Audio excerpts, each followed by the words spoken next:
of gotten a mind of its own at the moment. How's everybody doing? It's been a little while since I've uploaded a video. It's been like a month. I cannot believe it's been a month, but it has. And I've been so insanely stuck on the project that I'm doing right now. And then I had an event last weekend, and the weekend before that I was out of town for my other half's family reunion, so that threw me off. And I have another event coming up next weekend, not this weekend, but next weekend. So I'm just kind of all over the place, and I'm running in a million different circles. But my project that I showed you guys in the last live is coming along. I'm really happy with where it is right now. I don't know if I should show you guys or not, because I don't want to put this whole video together and you guys like, oh, I've seen it. You didn't see the whole process, but you know, whatever. Hello, Greg. Hello, Fred. How you guys doing? For the love of the animal says, hi, Kris. I just learned about the Michigan Paracon. I've always wanted to go to one. Are you and Dustin only there on the 23rd? What are you going to be doing? We're going to be there the whole weekend. We usually are. So usually what happens is during the day we all sit at our tables and we sell merch and we hang out and we chat with people who show up, and then during the day there's lectures and there's Q&As and there's that sort of thing. And then after all that's done, we all hang out and we go down to the bars and we have drinks with everybody. And it just turns into this massive party of sorts. It's funny because the last couple of years I went, you can tell we're all getting older because it's not as ridiculous as it was like back in the day. But it's still a really good time. It's one that all of us look forward to going to. But unfortunately, I just learned that this is the last year for it. So we're all bummed. We're all bummed because we all looked forward to going up there for Michigan Paracon every year. There's a few years I didn't go because I removed myself from the paranormal completely for a long time. But they were like one of the first events to ask for me to come back when I started kind of stepping back into the paranormal. So I'm excited to go. I'm sad it's the last year, but it's always a good time. So if you're going this year, you're gonna love it. It's fun. Hopefully we're not all a bunch of old farts this year. I swear, when we were younger, it was crazy. Drinks and ridiculous, and it was just funny because the people, I mean, whoever pays to go, we're all at the same casino. We're all hanging out. We're all at the bar. We're all listening to music. We're all there, you know? So it's, nobody's avoiding anybody. We're not just sticking to our circles. It's just kind of like a weird free-for-all. And sometimes they do karaoke, which I'm not a fan of. I can't. I would never do it myself, but I'm also the type of person who, when other people are doing karaoke, I get embarrassed for them. So it's, I don't enjoy watching it. I really don't. So I'm usually at the bar. Whichever bar doesn't have karaoke is the one I'm usually hanging out at. Fred says, I still love watching Ghost Hunters, watching it now. Awesome. Thank you. Hey, is it Carrie or Kari? K-A-R-I.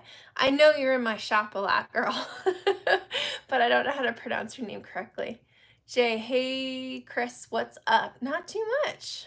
Not too much. I've just been working all day, working on my shop stuff, working on my Patreon stuff. I was supposed to work on the art project today, but I kind of got sidetracked because of my shop and my Patreon stuff, and then I was getting ready for this too. I didn't want to show up looking like a gremlin, so I took the I took the time to do my hair. But yeah, it's been crazy. It's been really crazy. There she is, says Tall Paul. Hey, how's it going? Hello from Tilton, New Hampshire. My goodness, Tilton. So Tilton, New Hampshire, we'd always stop at on the way to our family camp up north, and we'd stop at the Tilton Diner for lunch usually on our way up. And I've been going there since I was a little kid. And I think my grandparents used to, well, my grandparents definitely went there, but I think they went when my dad was youngish too. I love the Tilton Diner. Haven't been there in a while, but I actually, no, last year we went to the camp and I brought my other half there. So it's just a cool spot. Patty, hey Kris, happy Friday. Hey Patty, happy Friday. I'm so excited. The week is over. It's almost time for our Monday chat on Instagram subs. So much fun. I spaced on you guys the last couple Mondays because of being out of town. I don't know what was wrong with me. I was thinking Monday was Sunday, so I was just off. But Maddie poked me over on Twitter and she's like, hey, what's going on? So I need to jump in.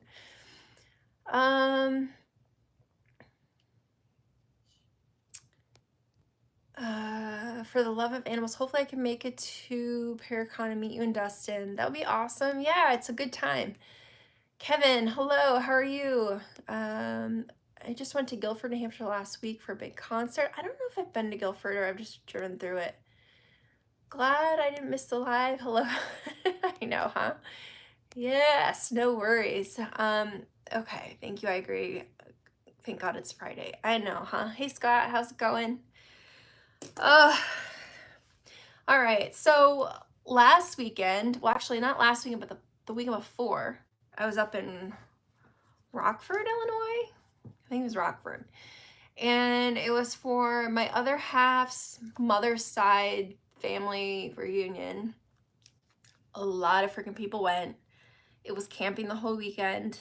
I am insanely quiet around larger groups of people, especially people I don't know, and I hate being put on the spot.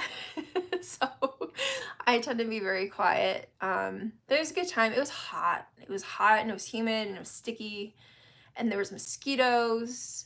But yeah, overall it was good. It was just a quick turnaround. I think we left on a Friday and came back on a Monday. And then this past weekend, I did an event in Alameda, California for the USS Hornet with Dustin and Chad. I put all of their social media accounts in the description just because they were kind enough to let me use their faces on my thumbnail. That's like the one picture we got of ourselves the entire weekend. But again, that was a quick turnaround. So I get in Friday night, Dustin got in on Friday night. We all left on Sunday. I left on Sunday morning. So it was stupidly quick, very quick turnaround. But it was cool. It was a cool event. I actually hadn't been there since August of 2016. That was the last time I had done an event there. So 8 years. And it hasn't changed much. Still look the same. Yeah, it was a good time. It wasn't a huge group of people, but there was a good amount. And we had a few little things happen. There was a couple people that said they were hearing footsteps down the other end of the area that I was in. The only thing with ships is sounds can travel quite a bit. So I told them, unless you hear something in the room with us or like directly above us, kind of don't pay too much attention to it, or at least get up and look into it. But then the one thing that happened that was really weird, like really, really weird. We're standing in this area. It's like a birth. I think they're calling the birthing something. It was like a dormitory. And in the center, there was this table where people would sit. There were stairs up to the next level right behind us. And it sounded like somebody had fallen at the top of the stairs. Like it was really loud. You could hear the person or whatever land. You could feel the vibration in the floor above us from it. And we went up, there's nobody there. So, I mean, that was weird. That was really weird because they wouldn't have, I mean, we yelled up, "Are you okay? Who's that?" Nothing. Went up there, didn't see anybody. It was weird. And whatever it was that dropped was heavy. So, I mean, I think that's the only thing that happened there while I was there that I thought was interesting. But yeah, otherwise it was kind of a quiet night. Let me see.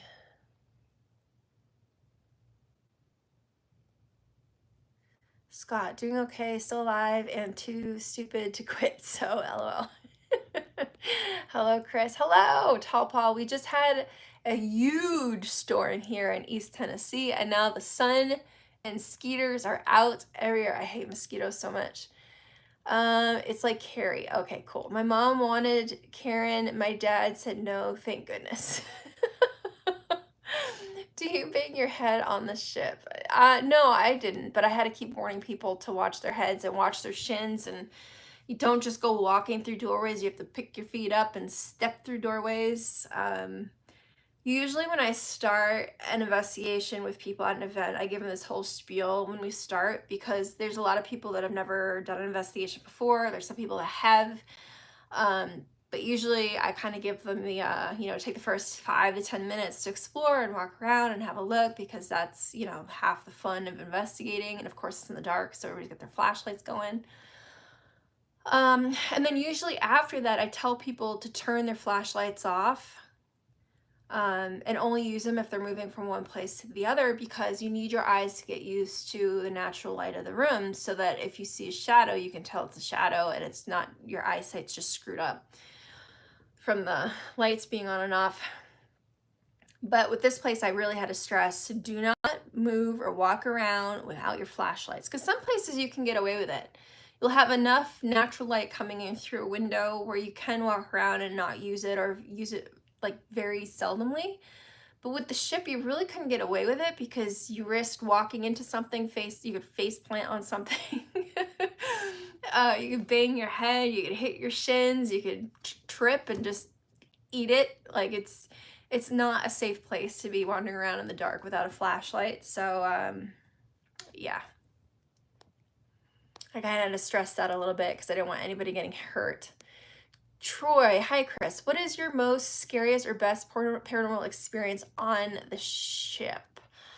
I know that when we were there with GH, Amy and I had heard footsteps around us. I think it was in like a mess hall or something. But the weirdest one still would be at the event, the Big Bang, because it didn't make sense. It was right at the top of the stairway. I honestly thought somebody fell getting to the stairs, or like at the top of the stairs. Scariest, I'm not somebody who gets scared easily, and the thing with paranormal investigation is when something happens, it's not usually huge, and it's not usually this big in-your-face event. It's usually little stuff that was just off enough it got your attention.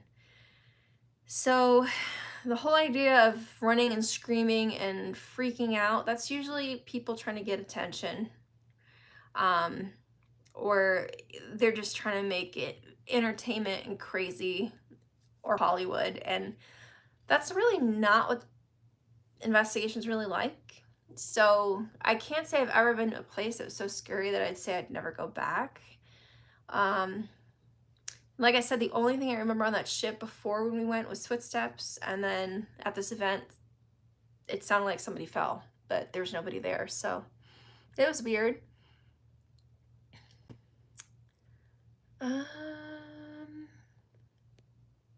How dare you be late, Justin?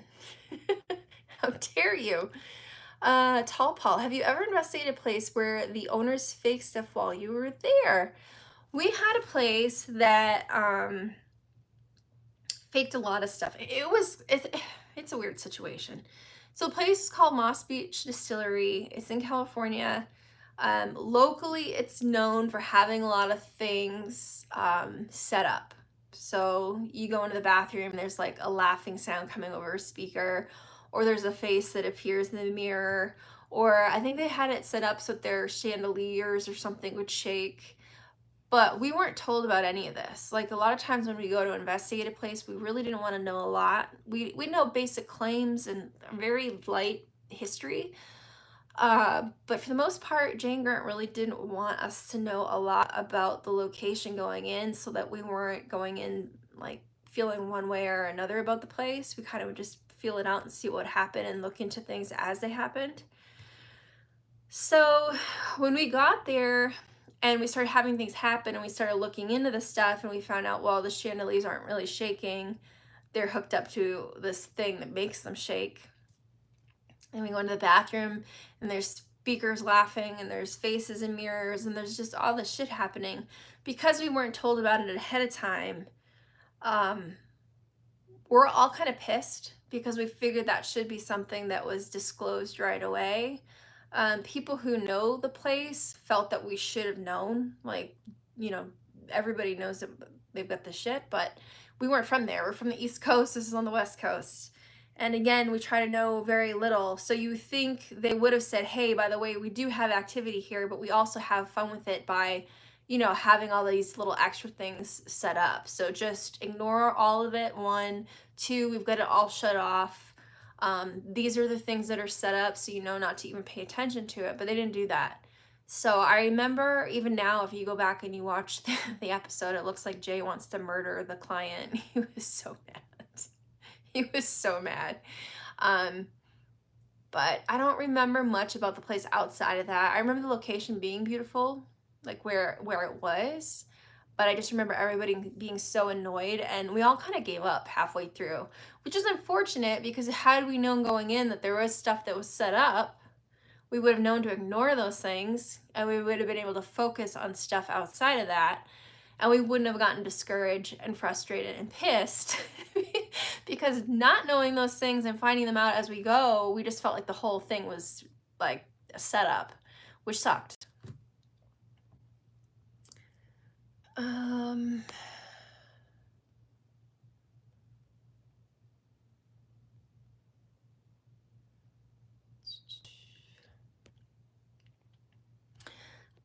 Fred says, I love the paranormal. I've gotten some Class A EVPs. Very nice.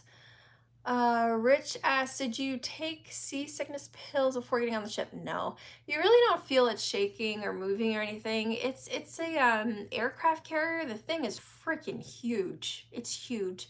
It's not going to get knocked around like some little tiny boat. But yeah, no, there's no need for any of that. I don't usually get sick with that sort of thing anyways, and I've been on some crazy boat rides.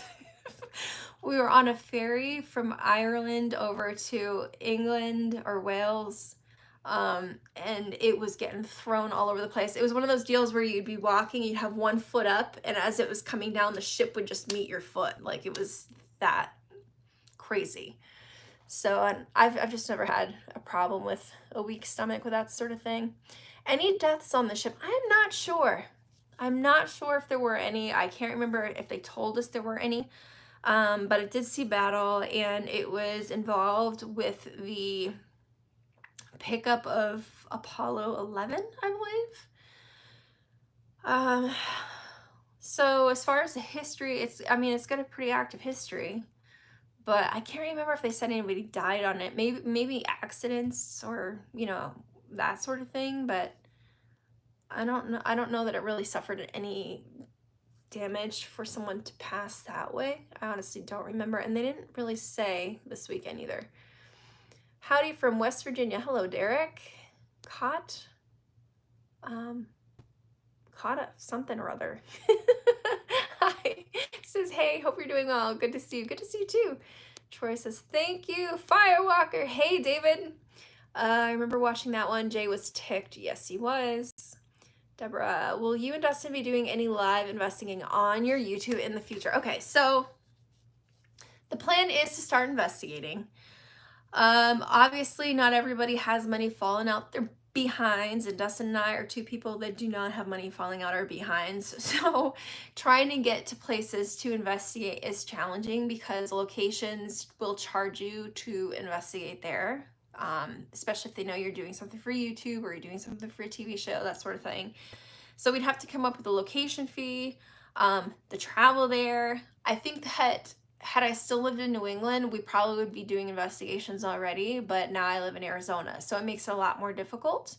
But the plan is to start doing investigations, and one way we're kind of finding a way to work around it is we're going to be doing events at those locations. So we've got a back-to-back, like, double-header event in New England in December. And we're going to do one location in Connecticut the first night. I think it's first night's in Connecticut. And the other location's in Mass. I think they're an hour or 2 hours apart. And what's going to happen is because it's in December, it gets darker early, the event will be held earlier. So we'll have an event, we'll have a meet and greet, we'll have a Q&A, we'll do all the normal event stuff. And then what will happen is once the event's over and everybody leaves, him and I will go in and we'll investigate ourselves, and we'll do our own like mini investigation just to get the ball rolling. So the idea is that those who go to the events are helping us fund the investigation part of our channel. It's helping us kind of kick that ball, so to speak, to be able to just get the whole thing rolling.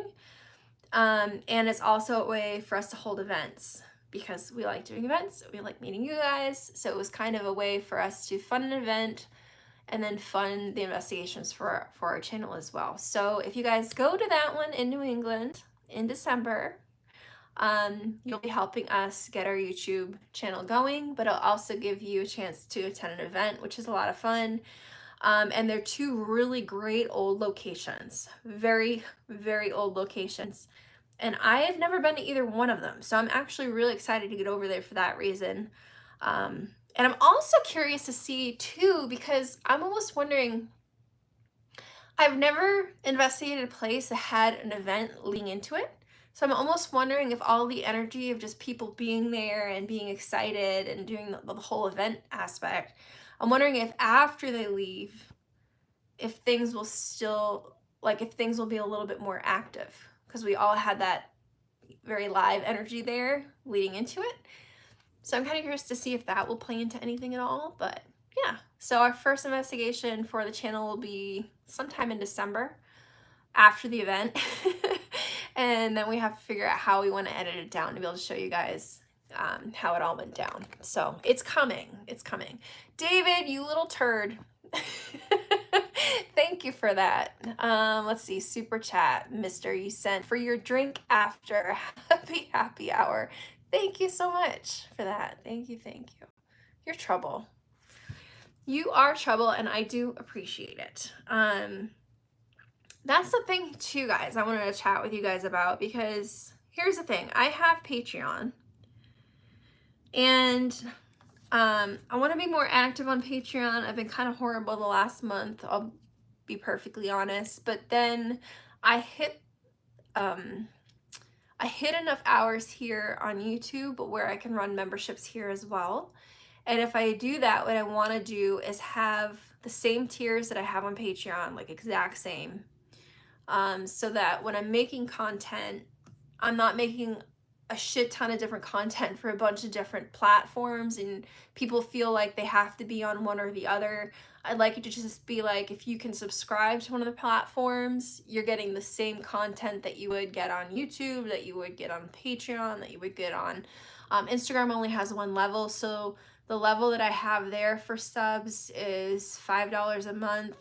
So I'd want that to match up with my lowest tier here and my lowest tier on Patreon. I want everything to kind of carry the same benefits. It'll be a lot easier on me, but I also feel like for you guys, if you've been subscribed to one, you don't feel the need to subscribe to another. Like it's just kind of all mixes the same, unless you're on Instagram and there's only one level and you want to kind of move up to something else. So my question, I threw this out to my patrons today because I figure they're the one, I wanted to shake up my benefits. And I figured who better to ask than the people that are already following me there, but I would also like to ask you guys, like, what would you like to see for benefits in memberships? Because like I said, whatever happens here will match what goes on Patreon. So I'm trying to get some ideas of what to put for benefits and what you guys would be interested in for benefits. The other thing is I hate that you have to name the tiers because I never know what the hell to name them. And my channel is going to be kind of all over the place if you haven't noticed already. I want it to lean heavily in the side of art and something creative, but I'm going to be mixing in travel. I'm going to be mixing in history. I'm going to be mixing my other loves in. So it's going to be kind of, I don't want to say a lifestyle channel because it's not, but I guess it kind of would be with the way I plan on kind of mixing everything together. And I'm still struggling with exactly like the exact formula for it. But yeah, benefit ideas. Like, what would you guys like to see? Are you subscribed to somebody else's Patreon or somebody else's membership here on YouTube and they've got benefits that you really enjoy that you like you'd like to see me do. I'm all for any ideas. David, I like full medical benefits for my membership. Yeah, me too. Me freaking too. You're such a dork.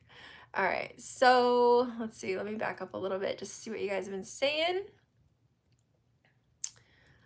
Oh, Richard, you sent $3 too. Thank you so much for that. I missed you on here. What did you say, or did you send a sticker? I can't even tell. It's not showing me. It's not showing me, damn it. Thank you for that. Let's see. Have you ever investigated in Iowa before? I honestly don't know. I'm not sure on that one. All right, so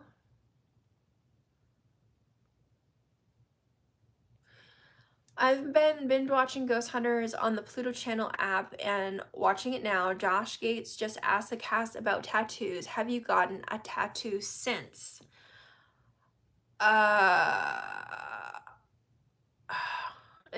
guessing this was like the 200th episode celebration.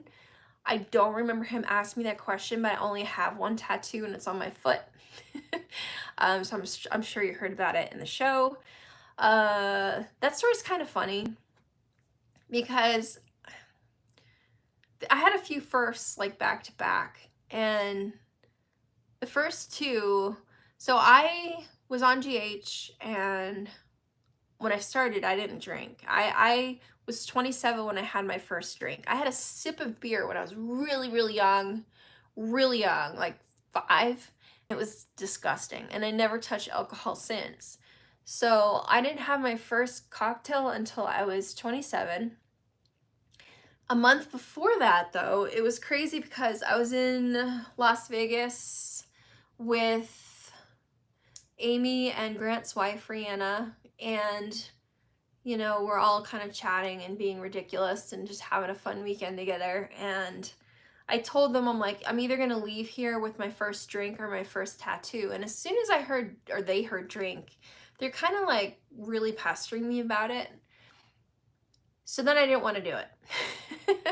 I don't like being pushed into things. And I think for my first drink, I didn't want it to be this like weird thing of like, what is Williams going to do with some drinks in her?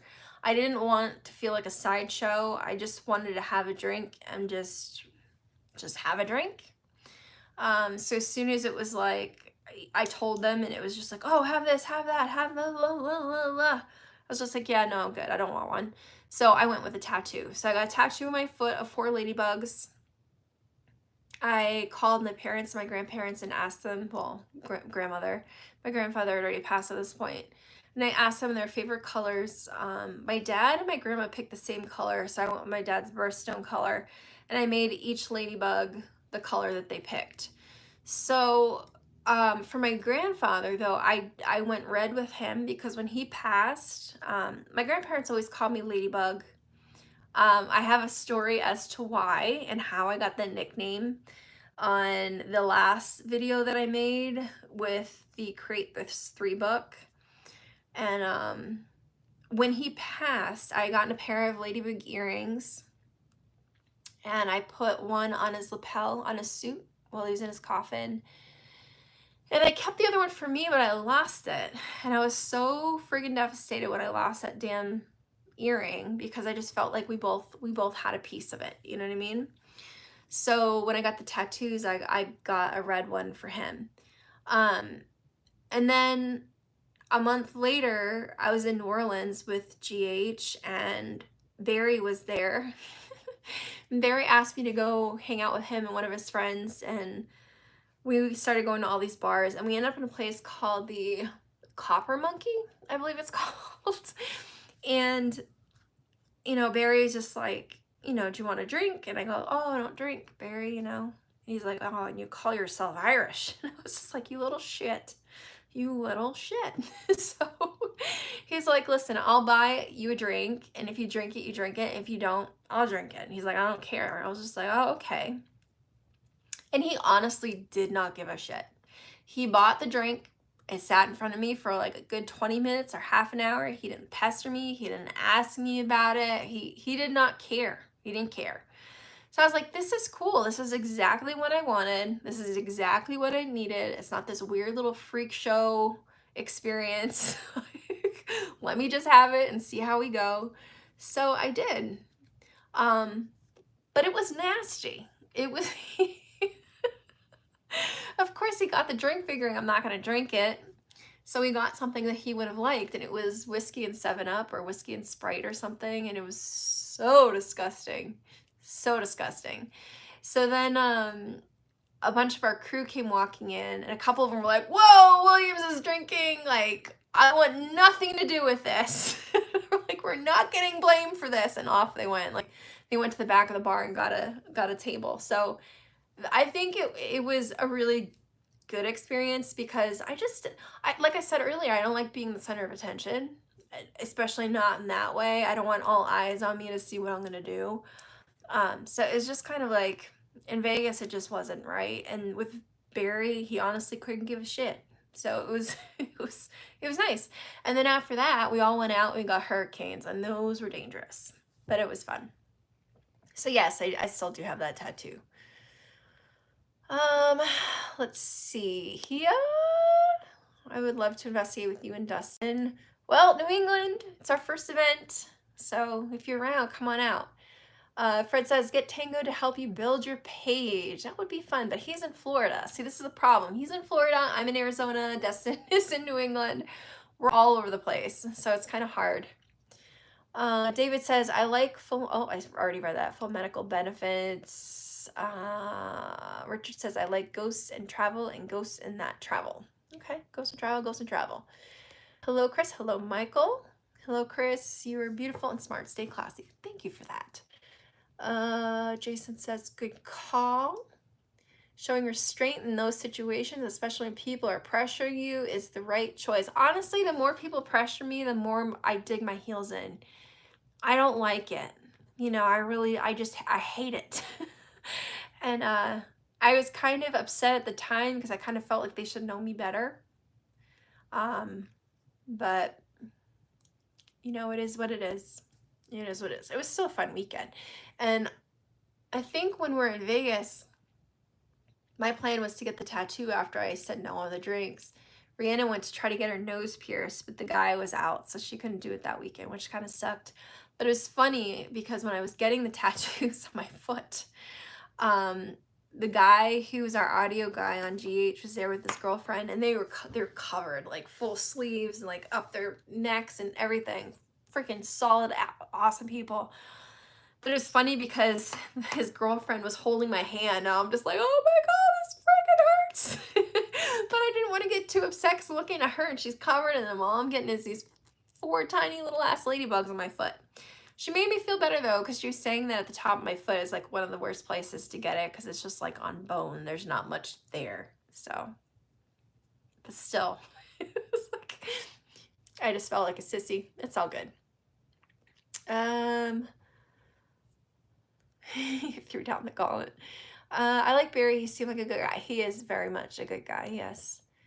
Kris, you're my favorite paranormal investigator. I'm in Arizona too. Very nice. Thank you. Thank you. Thank you. Yeah, Arizona, I don't know. It's not my favorite. No offense. I'm a New England girl through and through, and I miss it a lot. I miss it a lot.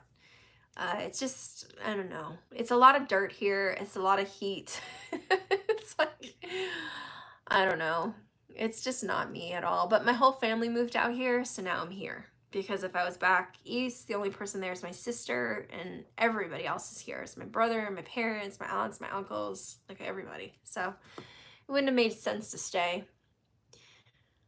I may have missed it, but are you taking part in any investigations on Michigan Paracon? I am not. I've never done any investigations on Michigan Paracon. I've always just done like a Q&A with the GH panel, and I've always done just hanging out at my table. And because I've got the Halloween shop, I bring all my stuff. Well, not all my stuff. I couldn't bring all of it, but I bring what I can. So I'm around and just chat and hang out and do Q&As, and it's just a lot of fun. That event's a blast. It's unfortunate it's ending. I'm so sad. Ending this year, last one. Heat in Arizona? Where? Oh my God, it's awful. It's like an oven. But the thing that drives me nuts is people are always like, oh, well, it's a dry heat. And I'm just like, bullshit. It is for most of the year, but when you're in monsoon season and it comes through and dumps a shit ton of rain, the next morning it burns off and it's just like nasty, hot, sweaty mess. It's not fun. Okay, I must say that all of the GH are very nice to investigate. I was almost struck mute on my first one with Dustin at Penhurst, but he was professional and taught all of us goobers the ropes. Dustin's solid. He's one of my favorite people. Funny enough, I didn't know him before working with GH. I met him through GH, and he's like one of my best friends at this point. We talk pretty much every day. It's been like this for years. You know, even when I got married to my ex-psychopath, he was the one that married us at my New England wedding, the family wedding. Legally, I got married in Australia to him, but we had a family wedding here in the States, and Dustin was the one that ran the ceremony. So he's just such a solid person. He's one of my favorite people, and he's just one of those people where you don't have to have your guard up. There's so many people where they're like friends, but you still have to have your guard up because they're kind of hard to read, or you've occasionally gotten the stray knife in the back, or you've seen how they operate with other people and it just makes you concerned with how they all operate with you. Dustin's not like that. You know, it's like guards down, no worry, no concern, have each other's backs. I don't know, we like working together. So we felt that rebellious would be a fun way to do that. It's just like I said, the funding part of it is tricky. So that's why we figured we'd start with events. And you know, even with the events, it's like, I don't know, I think it's the best way to try to get it going. And I think it's fun too, because the people going to the events also know that they're part of helping to make the channel successful as well. Because without them attending, we couldn't, one, have the event, and we couldn't, two, afford to do the investigation part for our channel. So it's just a team effort, and we're hoping like hell this first event goes over well, because the locations look really cool.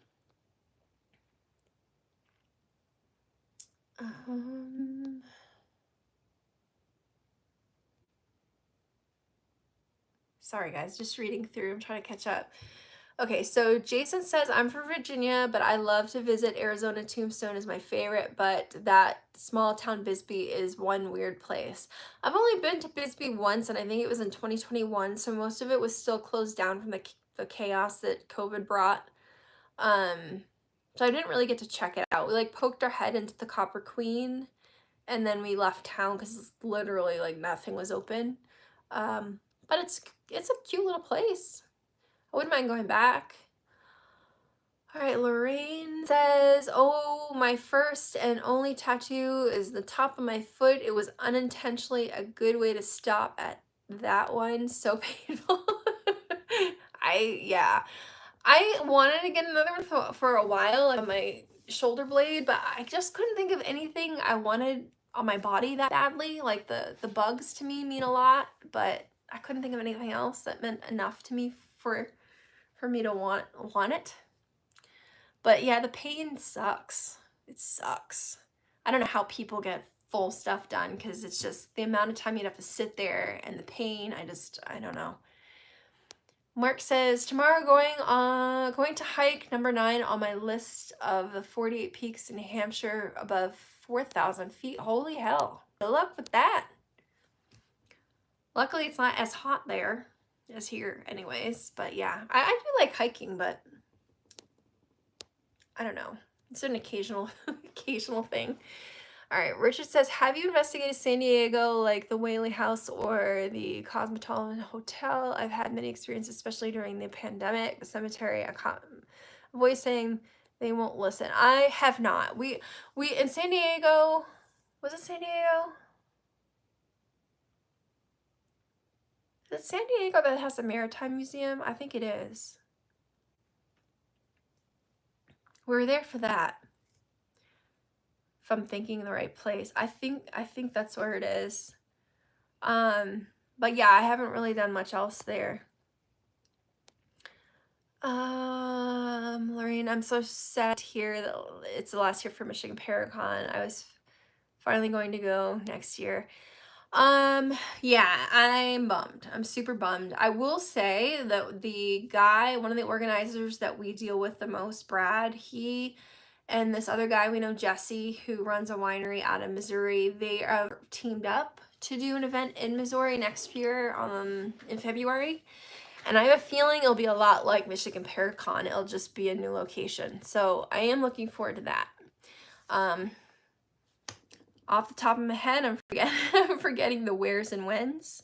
So I'll post that for you guys later. But considering Brad is so hands-on with Michigan Paracon, I am fairly sure it's going to be a very similar lineup. And I'm excited to see the new spot. And Jesse's awesome. So I'm sure the event will be a lot of fun.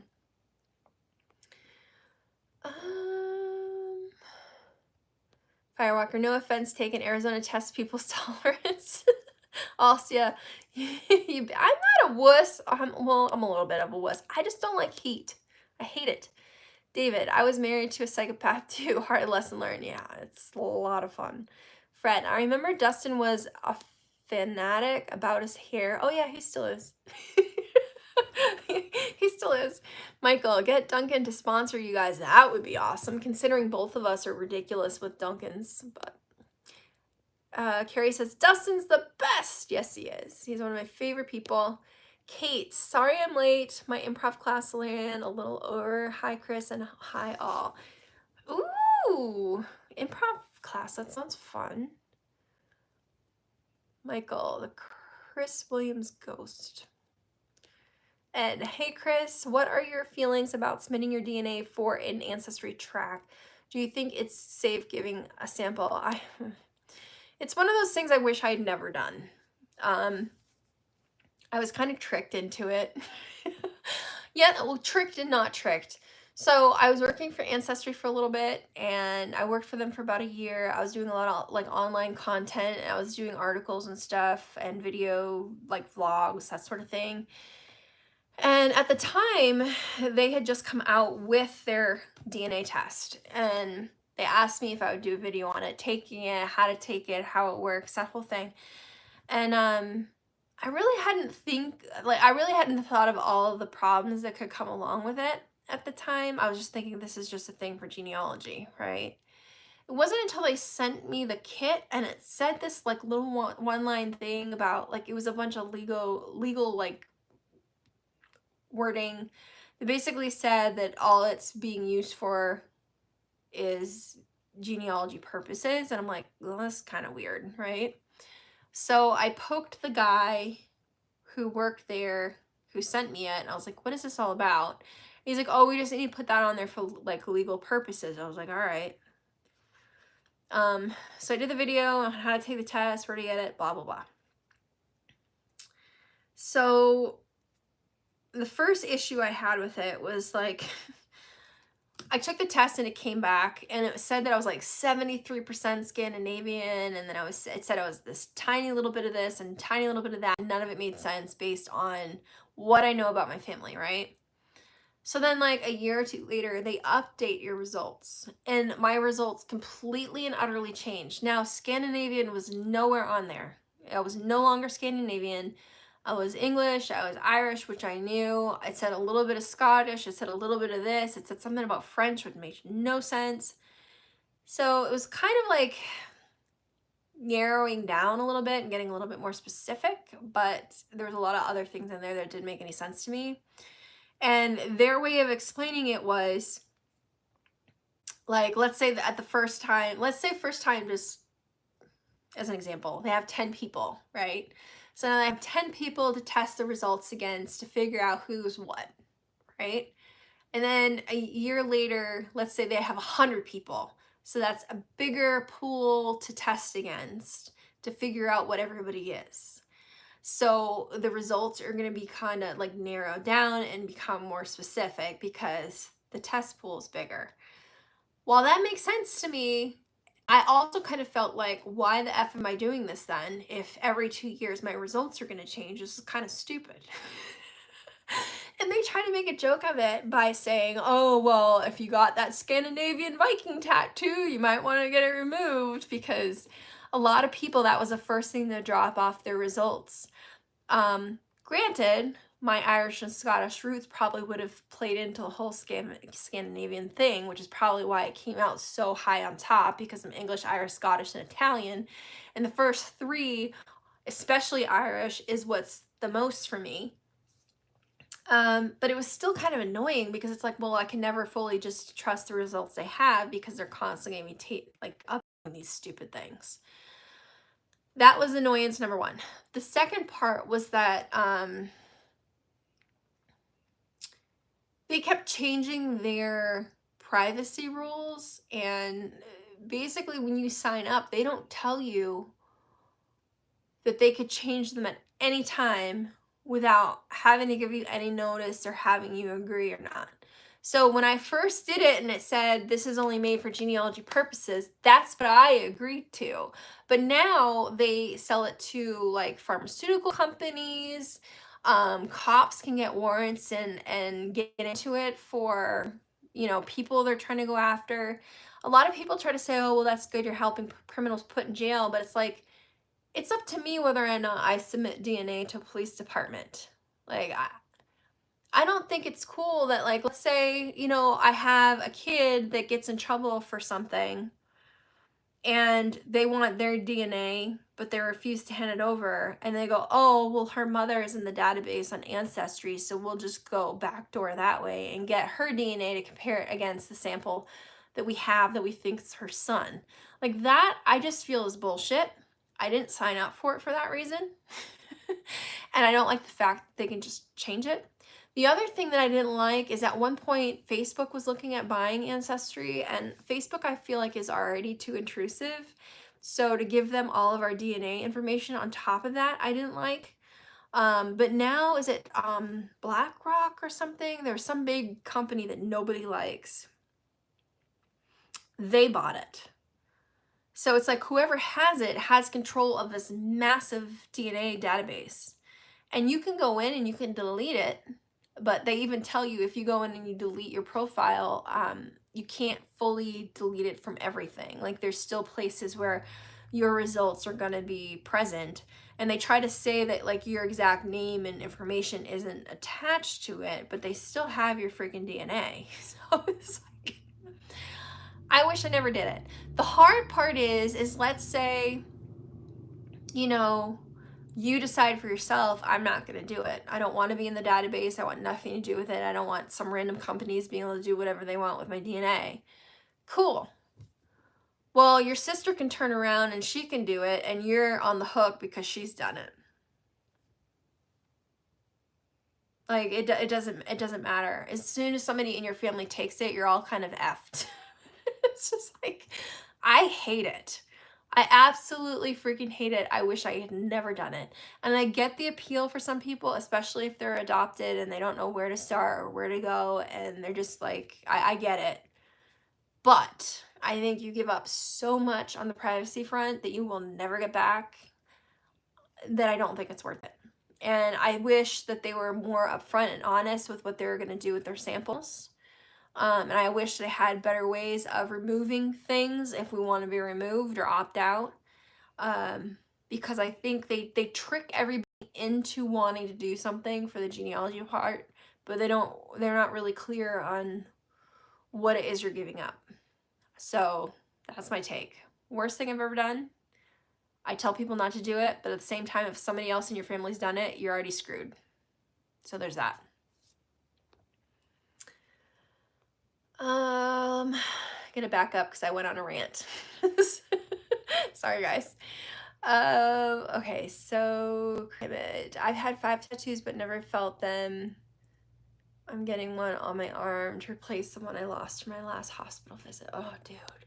I don't know how people have the patience and the tolerance to keep getting them. Like, I'm all for tattoos. I have nothing against them. I was a 90s kid. Everybody got something or they got pierced. But it's just the pain tolerance thing and just sitting there, especially for big stuff. I don't know that I could do it. Scott says, glad I could make you chuckle. Have a blessed weekend. You too, Scott. Michael, for your next tattoo, no, I would never get a ghost tattoo. Not in a million years. Mark, where in New Hampshire are you from? Willing to bet I've been there. I live in Mass, spend my weekends exploring New Hampshire. I lived in the Nashua area, and I was born in Lowell, so grew up in Mass. Well, I was born in Mass, lived there for a little bit, then moved to New Hampshire, lived there for a little bit, then moved back to Mass, lived there for a little bit, and then moved back to New Hampshire in 91. And that's where my parents stayed up until 2022. So I consider myself more from New Hampshire, but I'm a New Englander. And I love it back there so much. I miss it a lot. Fred, I watched one episode where Steve was spraying off on a couple, and when I don't get it. One episode where Steve was spraying off. Oh, on a couple. Okay, the bug spray. And then when he turned to Dustin said, not my hair. Firewalker. Dang it, I like my Viking roots. No roots for you, buddy. Jason says, BlackRock is the worst. Talk about a monopoly. Yeah, they're the ones that bought Ancestry, and I had no idea. They didn't put that out really for the general public to know. So they now own a massive genealogy DNA database, which I do not like. Richard says, I did the 23andMe DNA test. I'm all over the place. Africa, Ireland, American, Indian. Okay. Michael, 100% agree on Facebook. Too big. Way too big. It's just obnoxious. I hate it. And now they do this whole, I hate this so much.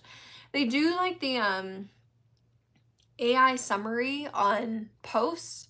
I'm sorry, the whole reason I'll stop and look at a post is to read the comments. Are we really that freaking lazy that we need an AI summary of comments? It's so annoying to me, and I keep trying to figure out how to turn it off because not everybody wants it. It just completely takes the fun out of things. But I haven't figured it out yet, and the people have said that there is a way to do it. I just haven't figured it out yet. David says, have you checked out the Superstition Mountains? I have not yet.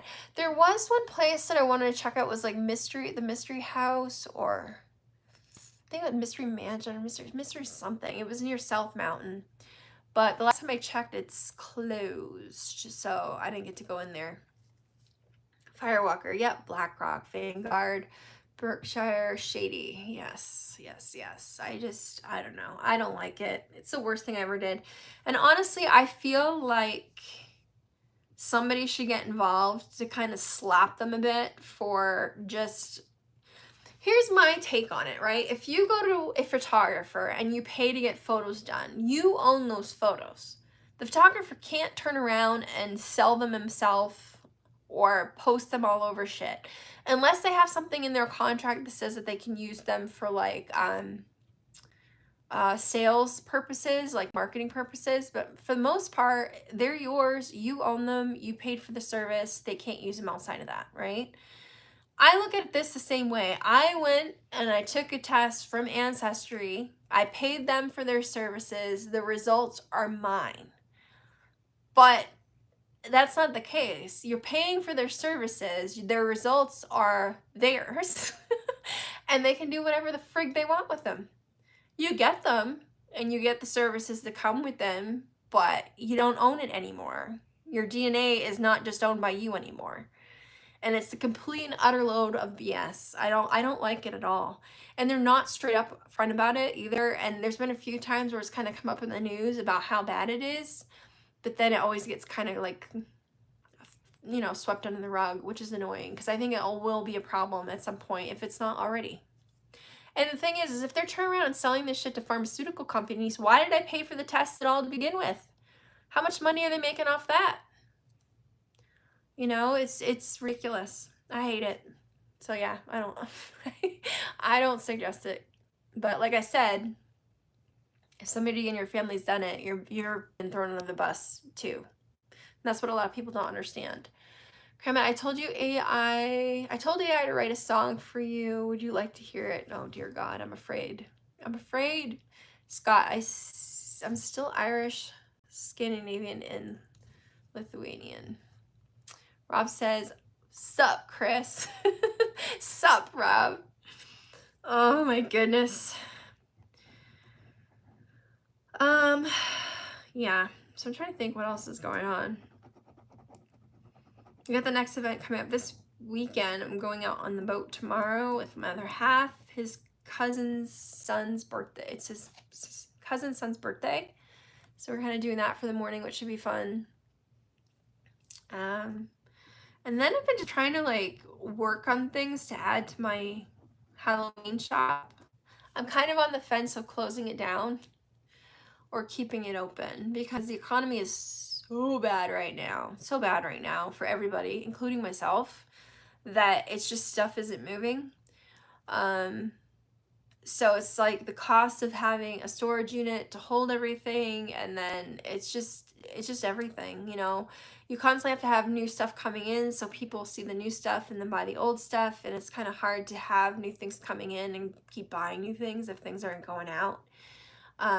It had done very, very well for a while, but right now it is feeling it like everybody else. So like my way around it right now is trying to figure out more items that I can make myself. So my other half has an engraving machine, and we're looking at doing like earrings and signs and like that sort of thing. So we're gonna give those a try. We just gotta figure out how it works. And then I'll probably have to hand paint a few things myself. I started making up a whole new batch of like zipper pouches. I'm gonna probably make some more totes. But again, this cuts into my time of everything else. It's doing this channel, doing Patreon. It's just, I'm getting pulled in too many different directions. So I'm gonna have to seriously think about what I do with the shop. I don't know. I kind of want to just kind of lump through and try to just keep it going. But we'll see. We'll see.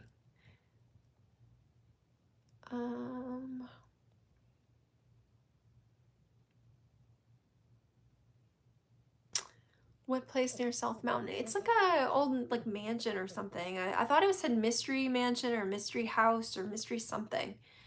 But I haven't had a chance to go. And when I looked into it maybe a month ago, it said that it was closed for who knows how long because damage was done from weather. So I don't know when I'll actually be able to go to check it out. Mike says, when I was doing some retail therapy in Rutland, Vermont today, I came across the coolest transformer. It's the Ghostbusters Ecto-1 as a transformer almost bought. I've never seen that. Fred said, well, I just want to say hi. I enjoyed watching you, Amy, and the other guys on GH. Hope to catch more of your lives. Thank you so much, Fred. Thank you. There will be more of a direction here soon. I'm just trying to find my feet. I'm trying to find my way. I'm trying to figure out what my format is here. What I'm doing with Dustin's a lot clearer. I'm just personally into so many different things, and I want to do all of it. And I'm just trying to make sense of how to do all of it here because it can be very spazzy. Super spazzy. Michael says, don't close it. I'm trying like hell not to, but it's just like realistically, I don't know. I could see continuing to buy stuff to bring to events because I think it's nice to have stuff to offer people when we go, but it's just tough right now. It's tough on everybody right now, you know? And I also don't like having to constantly push things. It's like, here, look at the shirt. Here's this pin. Here. I just feel like I'm constantly trying to sell things, which gets frustrating. Oh, I'm gonna sneeze. Excuse me. Oh, another one coming? Yeah, no, I think I'm good. So it's just, like I said, I could, thank you, Scott. Mystery Castle, that's it, yes. I want to get there. We'll see. Thank you for all the blessings, guys. We'll see. I really don't want to close it, but it's hard because I really want to start focusing on my art and making things like prints and stuff of my work that I can sell and go more in the print direction and art direction. But I do enjoy having the shop, and the thing that I like about the shop is I'm finding items from other small businesses and other small creators mixed in with some other stuff from bigger places, but for the most part it's all smaller companies or businesses. But it's tough right now. It's tough. People don't have fun money. You know what I mean? It's nuts. What did you guys do? I saw a couple people. Mark, what the hell? YouTube is my second super chat. Better go through. Thank you for that, and that was pretty funny. So I was your second one ever? Is that what you're saying? And Firewalker, what the hell, man? All right, let's say, gotta go. Here's for another happy hour. Thank you for that. You didn't have to do that. You pain in the butt. I'm gonna get you back. You and Naomi both. Have a good weekend over there, David. Got a lot of bless yous. Thank you, guys. Rob says, apples, oranges, bananas, strawberries. Say fruit names and you won't sneeze. I've never heard that. Second one tonight. Second, why am I spacing? Super chat here? I don't know how I'm missing them when they come through. I'll get one like little notification at the top. But, okay, so that was Firewalker. I just saw him. I'll figure this out eventually. I promise. All right, so the other thing too that's coming around the corner, and I always say I'm gonna do it, and then I always end up falling on my face, is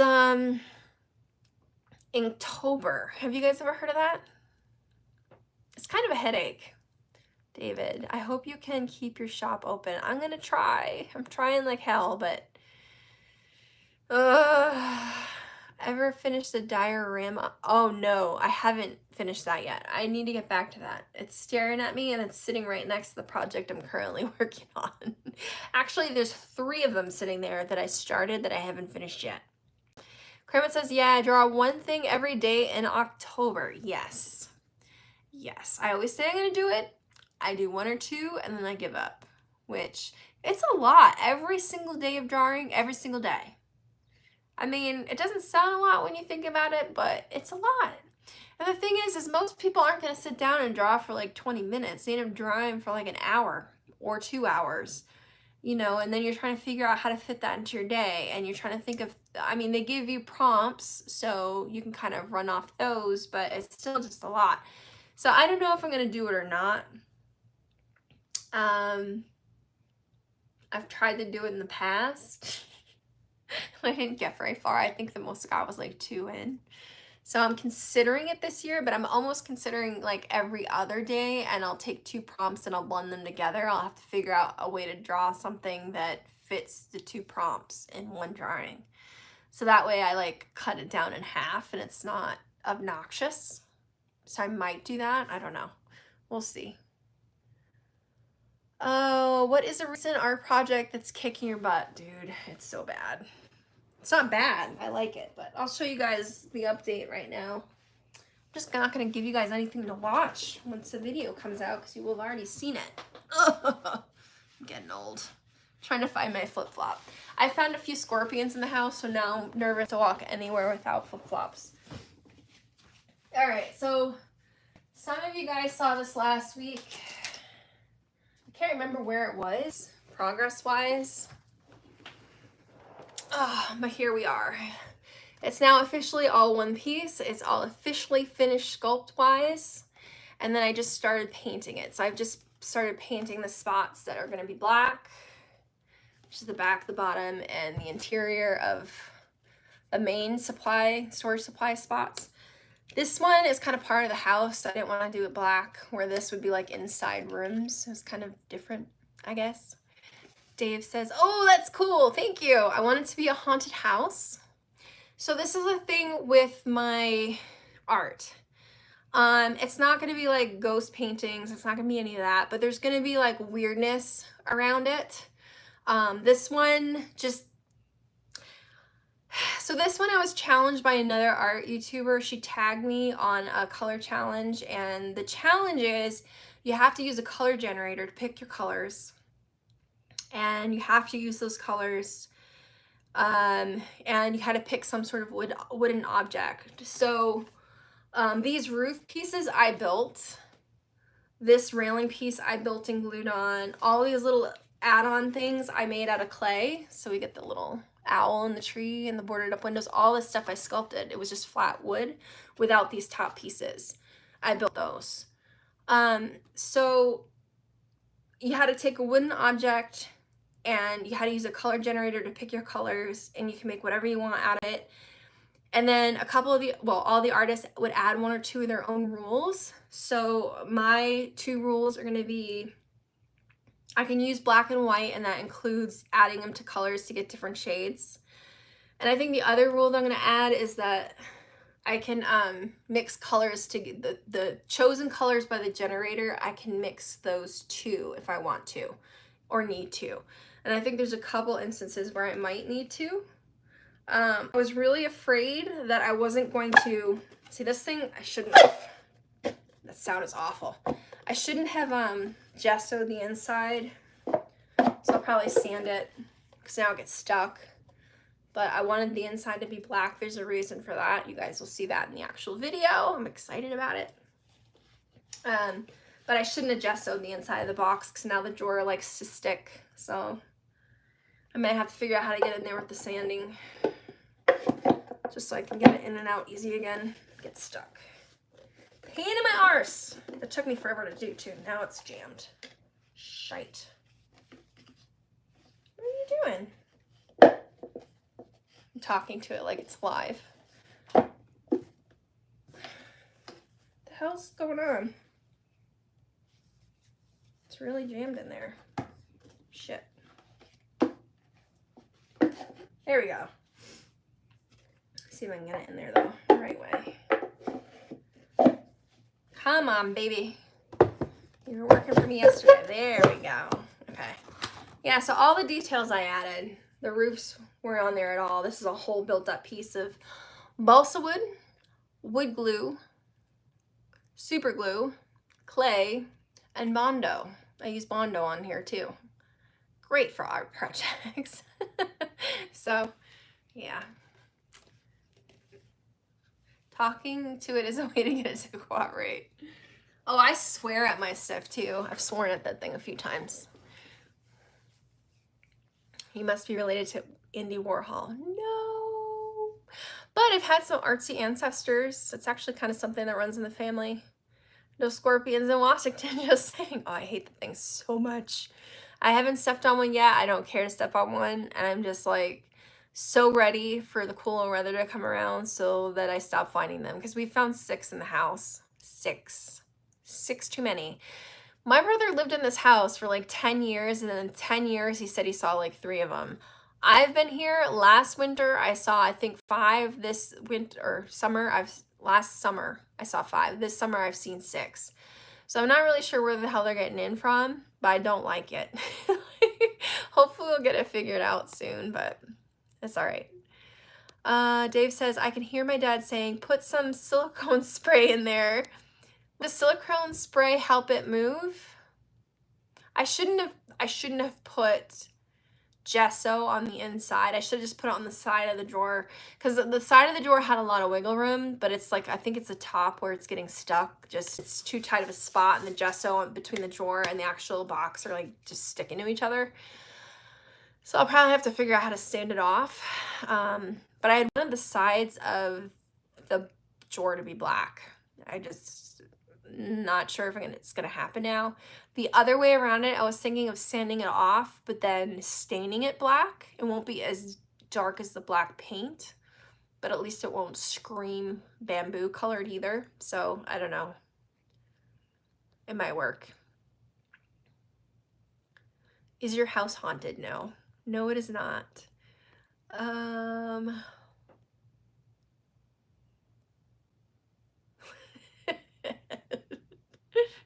No.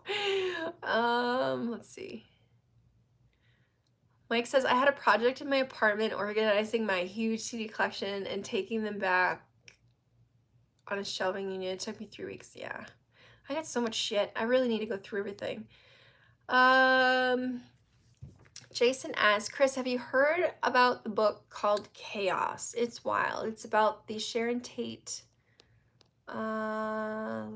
murders and the Manson family and the case. There's so much the public never knew about. I have not read that. I haven't even heard about it. I am a bit of a true crime nut, but I haven't read up on anything in a little while. That's the thing too, is I mean, I did one true crime story here before about a story I heard about in Australia during the 1800s, mid 1800s. So I could touch on stuff like that every now and then. I'm all over the place, and that's where I'm really struggling, because so many people are like, I have an art channel and it's all about art. I have a true crime story art channel and it's all about true crime. I'm not a one topic person. I've never have been, and I think that's part of the trouble, is just trying to figure out the direction. My plan is to merge a few different topics together. All of it will kind of center or like revolve around some sort of creative angle, but I might hit true crime, I might hit history, I might hit some sort of genealogy topic. I want it so that when I do stray off and do that random thing on something else, it'll still make sense to the overall channel. And I do have a project that really fits everything together really well, which will be coming after I finish this goddamn house. Someday. I just need to finish painting it, which I never thought the sculpt was ever going to be done. I finally finished that a couple days ago, so. But how about true crimes in the art world? Ooh, that could be a good one. Sorry I'm getting here late. Please forgive me. How dare you, Shane? That's it. Out. Out you go. Better late than never. Welcome. I do have plans, guys. I do have like a series that will kind of explain what I want this to be, but I'll be mixing other things in too. And I don't know if like a lifestyle angle is a better way to go with this, because some of the stuff that I would be doing is more storytelling. So that's where I'm kind of stuck too. That's why I've just been kind of making videos and just throwing them out and trying to get used to editing and trying to get used to the storytelling and just trying to get used to all of it and fitting everything together. But it's very different doing a YouTube channel, because when you're on the show, you just show up and you do your thing and you're done. And then somebody else is filming it and somebody else is editing it and somebody else is doing the marketing for it. It's, you know what I mean? You're doing your one part and you're out. Where with this, it's all on me. So I'm trying to figure out my channel. I'm also working on Dustin and I's channel. I'm also trying to keep my shop open. I'm also doing Patreon, and I'm doing a bunch of different things all at the same time, and I find that I'm getting lost a lot. So I hate that part a lot, but I'll figure it out. Part of me too with the shop almost makes me want to pull back on the shop so I can focus more on here, because at least when I'm making content for you guys, eventually this channel will be monetized. Actually, this live stream might put it over the finish line for that, to be honest. I think it was like 120 watch hours away. And I usually get about that live stream, so I might be monetized after this. Yay. But you know, it's just like, I love my shop, but if I could do this and focus on this and make things for you guys, and not constantly feeling like I'm selling or pitching, I'm just doing it because I'm sharing things that I like, or teaching you something that I've learned, or just sharing weird things with you, and it's kind of making its own revenue off of ads and all that stuff, I'd be a lot happier doing that, because then I'm just not really selling anything. I'm just sharing. The shop I love, I really do. Like I said, right now though, with the economy, it's just total struggle town, and it's just impossible to constantly keep getting new things in and keeping up with it, and it's running costs, unfortunately. So we'll see what happens. I'm still trying to still kind of dragging it along, hoping it'll kind of sort itself out. Hopefully things will turn around soon. but we'll see. It's also coming into October and December, but even then, last year was like my slowest holiday season ever. I was not expecting that. Usually it's like if the most of the year is dead, at least you get the holidays. But last year it was just like, it was bad.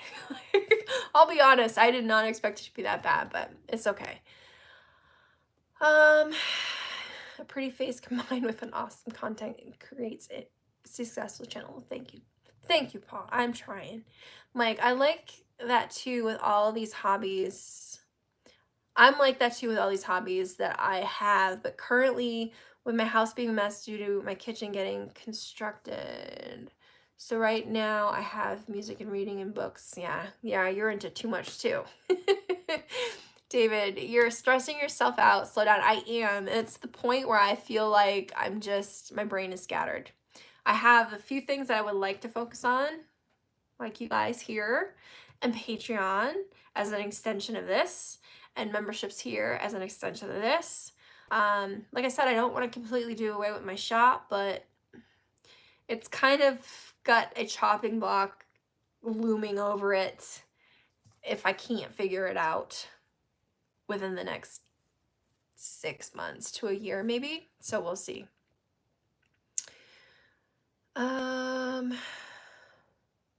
Stephen, good morning from Singapore. Apologies for being late. You're fine. You're fine. Welcome, Stephen. Let's see. Fred says, slow down, kiddo. You're trying to do too much at one time. I agree. I really agree. It's just that the shop was paying my bills, so I have to keep that going even though it's struggling. If it wasn't for that, I would be focused fully on this and fully on Dustin and I's channel, because I feel like both have a lot of potential, especially if I can figure out how to figure out my format here. But I feel like Dustin and I have already got our shit sorted as far as an idea there. It's just a matter of us two making it happen between our schedules and just our locations. So we're both really excited for this event in December, because that's really going to kick off the investigation side of that channel. That channel, though, is going to be very different in that we're focusing and sharing things about the paranormal that are problematic and what to watch out for. So it's going to have a slightly different angle than a lot of the stuff that you're seeing on YouTube now. And we're both excited to start getting that part of it going. If we all promise to buy a box, well, there are 12 more left. Yeah, it's tough. It's tough. It's like I said, I mean, you constantly have to buy new things to bring new things in. People are looking for new things. But if you're constantly pushing stuff they've already seen for the last year, you don't get as many bites. It makes sense. But I'm also not in a position to be buying a bunch of new stuff, which is why now I'm looking at making stuff. But now if I'm making stuff, it's taking me away from doing stuff here. It's taking me away from doing things on Patreon. It's taking me away from doing things on Instagram for my subscribers. It's just like, it's good that I can make things. It's just a lot of time, where before I was buying from other creators and just stocking my shop, and the biggest thing for me on that was packing and shipping. Now it's going to be making items and taking photos of those items and coming up with the write-up for those items and packing and shipping, and then trying to do everything else. So it's a lot. I'll figure it out, but it's that's a lot. Kris says, why don't you guys have guest stars visiting like Sherry or Steve on chatting about what's on their minds? That would be really cool to see. That would be cool to see. We could end up doing that down the road. I think right now it's hard because my connection here is shit for the internet, and you need to run at a certain speed in order to do like the full live stream process, like one of the programs.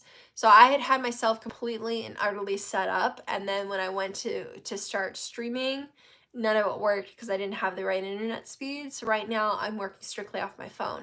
So when Dustin and I do our lives, we're strictly working on our phones.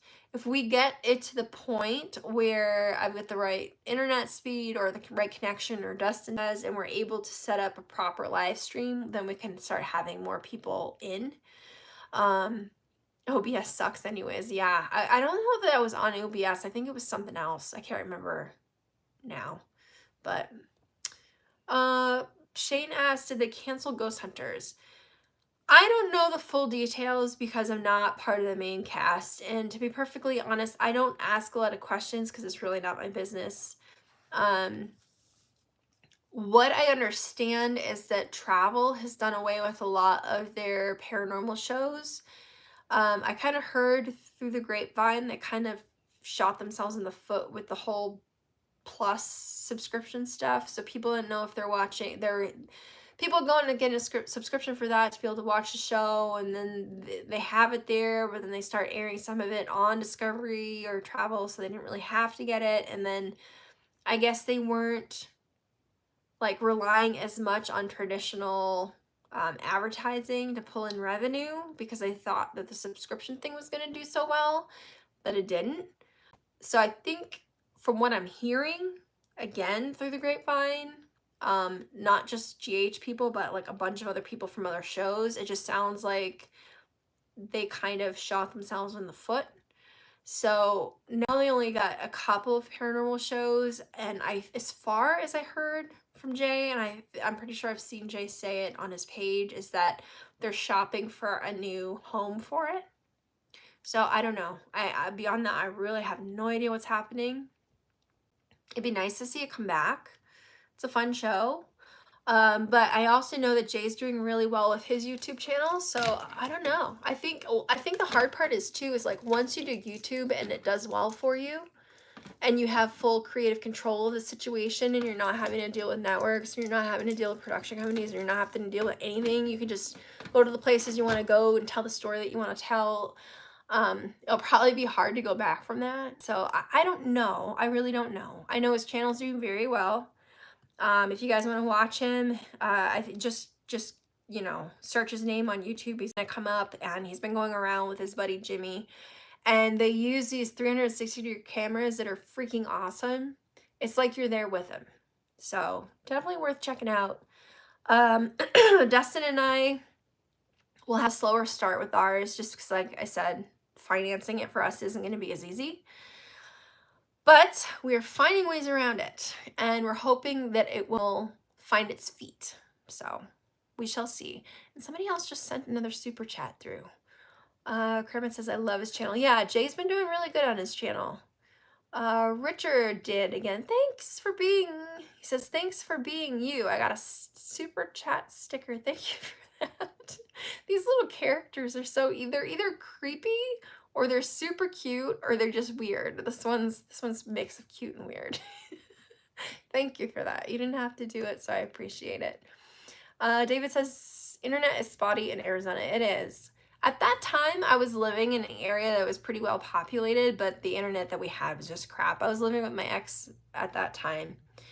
Now I'm staying with family because rent is just out of freaking control here. Out of control. I don't want to spend $1,700 to $2,000 a month on a 1-bedroom apartment when I get along with my family just fine, and would rather contribute that way. So that's where I'm at right now. But yeah, the internet is definitely freaking spotty as hell where I'm at right now. So I'm gonna have to figure that one out.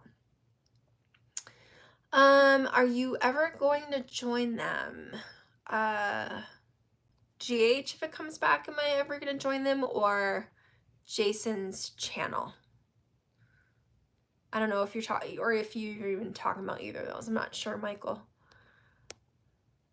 And I really hope you guys do an event somewhere around Western Pennsylvania. It's not, I don't believe it's Western Pennsylvania, but Pennhurst is doing their event again next year. It's been in May so far. This was their second year, and it was awesome. I loved it.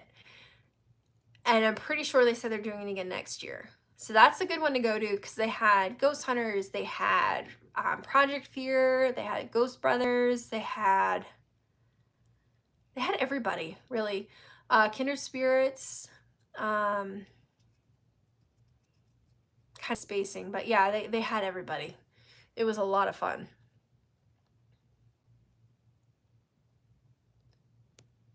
We should sell Girl Scout cookies for your YouTube channel. I might end up buying them all. Those things are the devil.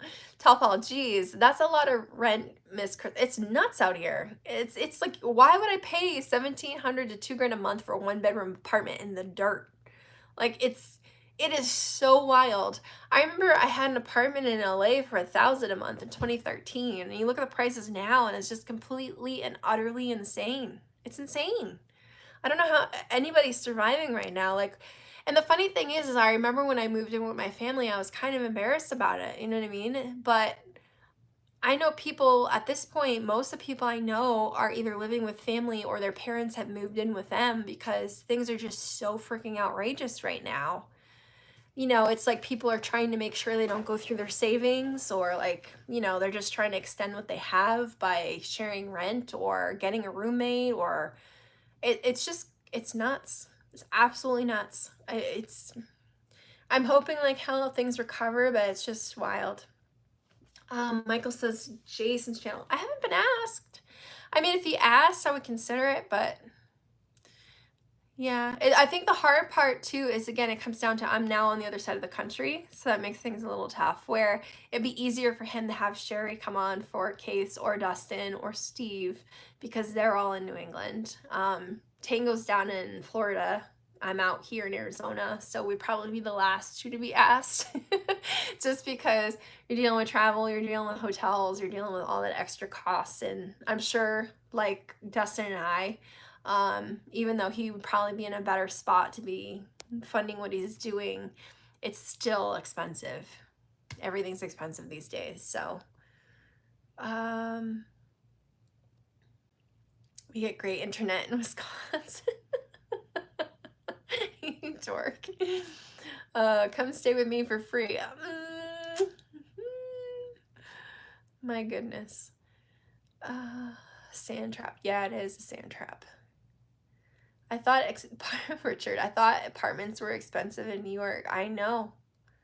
It's Arizona. I'm just like, one, I don't know why people want to live here. I'm only here because my family's here. No offense to those who are in Arizona and love it. I personally, this is not for me, but I'm here because my family's here. It wouldn't make sense for me to still be in New England because I'd pretty much be there by myself and I'd be missing everything with my family. And I already missed a lot with them when I was with my ex in Australia. So I was just like, I didn't want to miss any more time, but this is not my favorite place. And then on top of it, to see how bad the rent is, it's just insane. It's absolutely insane. Cram it. There needs to be an Arizona event. We were trying to work on one. We were trying for Vulture City and another place in Morristown, Arizona. But it just seems like a game of phone tag. So I don't know if it's going to happen or not. Hopefully it does, but we'll see. Tall Paul. Seems like more and more people are moving to red states like Texas, Florida, Tennessee, etc. Can't remember if Arizona is a red state. Yes. Arizona is like purple right now because we got invaded by a lot of people from California during COVID, which is part of the reason why the rents and houses got so jacked up, because they had the money to afford higher prices. Because higher prices here is like low prices for California. So a lot of the properties got bought up and everything went out of control. So the state is purple technically now, but it seems like it's starting to lean red because we have so many problems with the border. Housing, all of it is just a hot mess right now. But Michael, at least you get free scorpions in the cat box. I mean, that is such a bonus. I consider myself so lucky. Richard, have you thought about making some local travel videos? I have thought about doing that, and that will get kind of worked in with one of the projects I do have in mind, which will be coming, hopefully, after I get the house finished. Wherever the hell I put it, right there. So yeah, that will be part of the plan.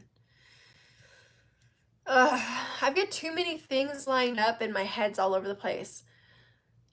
David, I grew up in Wisconsin. It's cooler there. Yes. I grew up in New Hampshire. It's a hell of a lot cooler there. But the winters are too long. I will say that about New England. The winters are like 6 months long. Patty, those scorpions in AZ, heck no. You know, when my parents were out here for one trip, because they bought this house in 2009 when the market completely and utterly crashed, right? Now, at the time they bought their house, I think it was like for $127,000. Now, the same house, my aunt moved into one down the street during 2022 that was about the same as this property, and it was in the 500,000s. I was just like, you've got to be freaking kidding me. It's just so out of control. It's not even funny. Flagstaff is cool. Yes, it's beautiful. And so is Jerome and Tombstone and Prescott, and there's a few other little towns that I can't think of off the top of my head, but those are the main ones. Yeah, all those places would be great to do. So yeah, I have considered that. You guys will see if I can get this first one up and out. It'll make sense of how I'm combining travel and weird and this and that all together. Chandler is cool too. Yeah, Chandler's not bad. My uncle lived out there for a little while, and I was in Gilbert for a little while. I liked Gilbert. I used to live in New Hampshire at Hampton Beach. Hampton Beach! Let me guess, you spent your nights or weekends at the casino. I went to my very first concert at the Hampton Beach Casino. It was like Collective Soul and Train. And Train hadn't even made the radio yet. And they sucked. They sucked live so hard. I remember hating them. And then a couple months later, they came out on the radio, and I remember hearing the song, and the song I loved. And my ex at the time was like, do you know how these guys are? And I was like, no. He's like, this was that shitty band that we saw at the casino. I was like, what? Yeah, they were horrid. But once they made the radio, they were good. Hopefully they got better at their live shows, but let's see. How hot was it there today? I think it was like low hundreds, maybe 106, 105-ish. It's been starting to cool down. It's sad when it's like low hundreds. It's cooling down, but it's true. A lot of folks moving to Montana too. Was that over Yellowstone?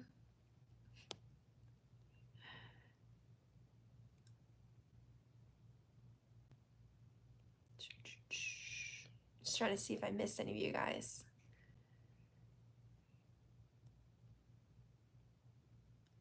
Nope, I think I got you all. I think I did. All right, well, I think I'm gonna jump off here because it's getting late. It's been like an hour and a half. Holy crap. I don't even know how, it's like I started and the time goes by so fast. Yeah, membership benefits, if you guys want to give me a heads up on what you'd like to see, because I'm starting to work on tweaking that for here and Patreon. I'm trying to think of membership names, which is hard when I'm still trying to figure out the direction of my channel. It'd be a little easier if I had a clear-cut one. So and I should have that house project up soonish. Next weekend I have Michigan Paracon, so that's probably going to throw me off since I'll only have a couple of days at the beginning of the week to just mess with it. So it probably won't be until the end of August if this video's up, which is really frustrating. But I'll be around. I'll be pestering you guys on all my social media platforms, so, and I'm sure we'll do another one here probably before that freaking thing goes up. So thank you guys so much. Thank you for watching and sharing and liking and the super stickers and the super chats. All of it's super all of it's really appreciated. It helps me try to get this whole thing going that I'm trying to do. So hugely appreciated. I hope you guys have an awesome Friday. I hope you have a friggin' awesome weekend. And those of you who are my Insta subs, I'll be chatting with you on Monday for our chat. I will not forget this time, I promise. And yeah, I'll be back to you guys soon. Have a good night.